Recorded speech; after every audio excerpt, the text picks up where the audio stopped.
Semua berawal dari sebuah tantangan bodoh di media sosial, panggil namanya challenge. Katanya, kalau kita menyebut nama seseorang yang sudah meninggal 3 kali di depan cermin tepat pukul 12 malam, dia akan datang dan mengabulkan satu permintaan. Alia tertawa waktu pertama kali dengar. Ah, paling cuma editan, katanya pada Rani dan Dimas saat istirahat di kantin. Tapi rasa penasaran perlahan tumbuh, apalagi setelah mendengar rumor lama tentang Nadia, siswi yang meninggal di toilet belakang sekolah karena terjebak kebakaran 3 tahun lalu. Katanya, Arwan Nadia masih suka kelihatan di depan cermin toilet lama itu. Bisik Dimas, separa serius. Rani menatap Alia dengan mata berkilat nakal. Gimana kalau kita coba malam ini? Alia ragu, tapi rasa ingin tahu lebih kuat dari rasa takut. Akhirnya, mereka sepakat, tengah malam nanti, mereka akan menyelinap ke sekolah, membawa lilin dan ponsel untuk merekam. Malamnya, angin berdesir di antara pepohonan. Sekolah tampak lebih tua dari biasanya, setiap langkah kaki mereka menggema di koridor gelap. Toilet di ujung lorong itu berbau apek dan lembab. Cat dindingnya terkelupas, dan cermin besar di ujung ruangan tampak buram.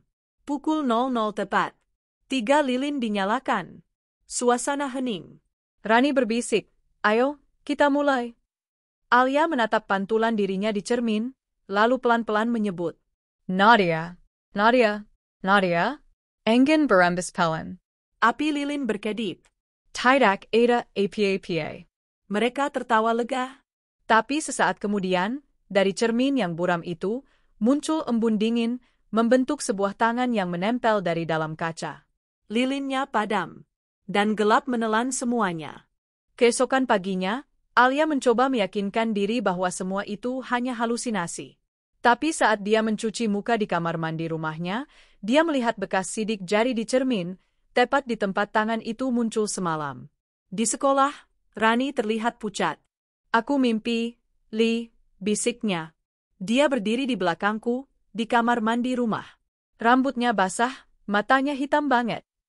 Dimas juga berubah. Ia jarang bicara, pandangannya kosong. Aku dengar dia manggil namaku, katanya lirih. Suaranya dari arah cermin. Alia mulai gelisah.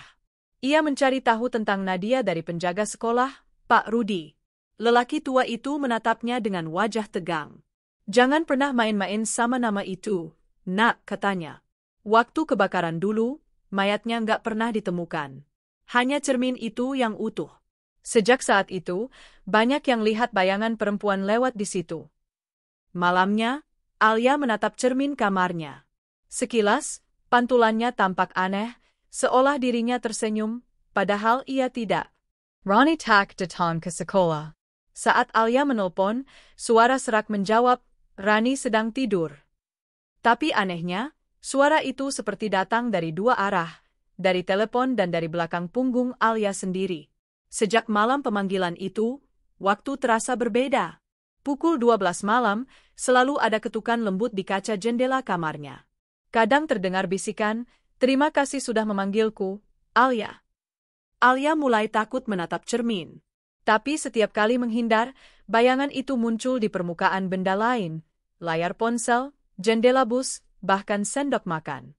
Rambut panjang, kilit pukit, mata kosong. Satu malam, Alia nekat menyalakan kamera depan ponselnya.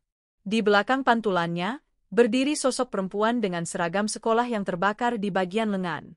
Ia tersenyum, bibirnya sobet sampai pipi. Alia akhirnya menemukan catatan lama di perpustakaan, artikel tentang kebakaran yang menewaskan satu siswi. Tapi di catatan itu, tertulis sesuatu yang membuat darahnya beku, nama pelaku kebakaran, Rani. Rani menyalakan lilin di toilet dulu, katanya hanya untuk bercanda. Tapi percikan kecil memicu kebakaran besar. Sejak itu, Aida Hanshui rasa bersalah. Mungkin itu sebabnya Nadia datang bukan karena dipanggil, tapi karena Rani belum menebus dosanya. Malam itu, Alia menemui Rani di rumahnya. Kamar Rani gelap, bau asap dan bunga kantil menyengat. Di dinding, tertulis dengan arang, aku sudah menemuinya. Dan di depan cermin kamar itu, ada dua sosok, Rani dan Nadia, berdiri berdampingan, tersenyum. Tapi yang keluar dari pantulan hanya satu, Nadia. Seminggu kemudian, sekolah kembali tenang. Cermin di toilet dibersihkan dan ditutup kain hitam. Alia duduk di kelas, berusaha fokus. Tapi setiap kali ia mendengar seseorang bercanda soal, panggil namanya challenge, jantungnya berdebar. Suatu siang, ada siswi baru yang bertanya polos. "Kat, siapa sih Nadia itu?" Alia menoleh, wajahnya memucat. Di belakang gadis itu, di kaca jendela kelas, tampak pantulan seorang siswi dengan seragam terbakar, tersenyum menatapnya. Dan malam itu, tepat pukul 12, dari cermin di kamarnya, terdengar bisikan lembut. "Alif, sekarang giliranmu."